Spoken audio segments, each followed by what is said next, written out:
apa kabar adik-adik? Hari ini kita akan belajar materi tentang membiasakan hidup bersih. Nah, bagaimana kita membiasakan hidup bersih?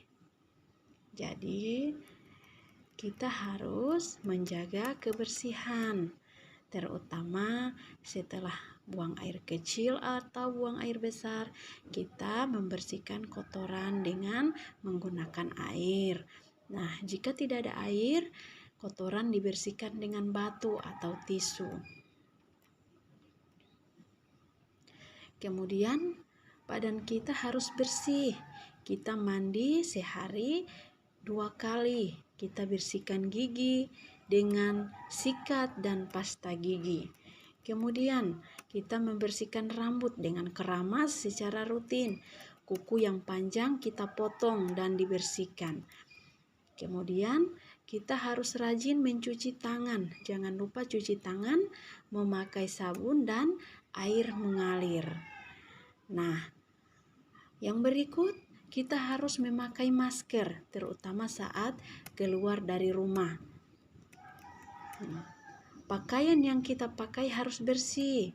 Pakaian kotor harus segera dicuci. Nah, kita harus menjaga kebersihan lingkungan. Salah satu contoh, setelah bangun tidur, kita membersihkan tempat tidur. Tempat tidur adalah lingkungan di mana kita akan tidur. Jadi tempat tidur kita harus dibersihkan ya. Nah, kemudian setelah kita bermain, kita harus merapikannya. Seperti lagi menggunakan sepatu atau sandal, itu harus diletakkan pada tempatnya. Karena dengan hidup bersih itu menjauhkan kita dari penyakit.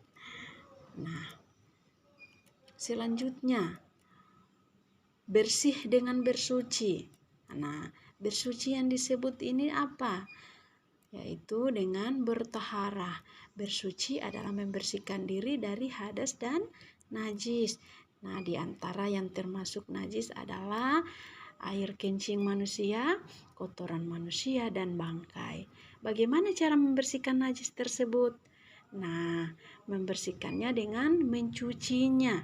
Najis dicuci dengan air suci dan menyucikan. Nah, di antara yang termasuk hadas adalah membuang air kecil, membuang air besar, dan kentut. Jadi, kita bersuci dari hadas dengan cara apa? Cara berwudu. Bersih dari najis atau hadas dinamakan suci. Kita harus menjaga kesucian dan kebersihan badan.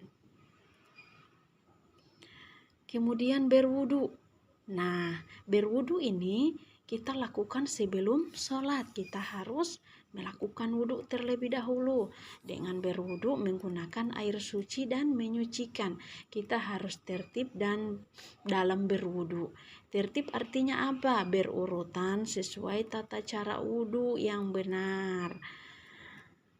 Ya. Nah, yang berikut adalah tayamum. Tayamum ini adalah pengganti wudu. Kita boleh bertayamum jika tidak menemukan air. Kalau sakit, kita juga boleh bertayamum. Tayamum diawali dengan niat. Kita bertayamum menggunakan debu yang suci. Kita harus bertayamum dengan tertib.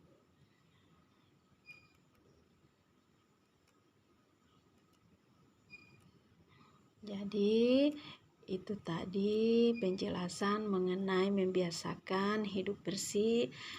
Jadi untuk adik-adik, bagaimana kita harus membiasakan hidup bersih, bukan hanya di rumah, tetapi juga di sekolah, dimanapun adik-adik berada harus dengan membiasakan hidup yang bersih.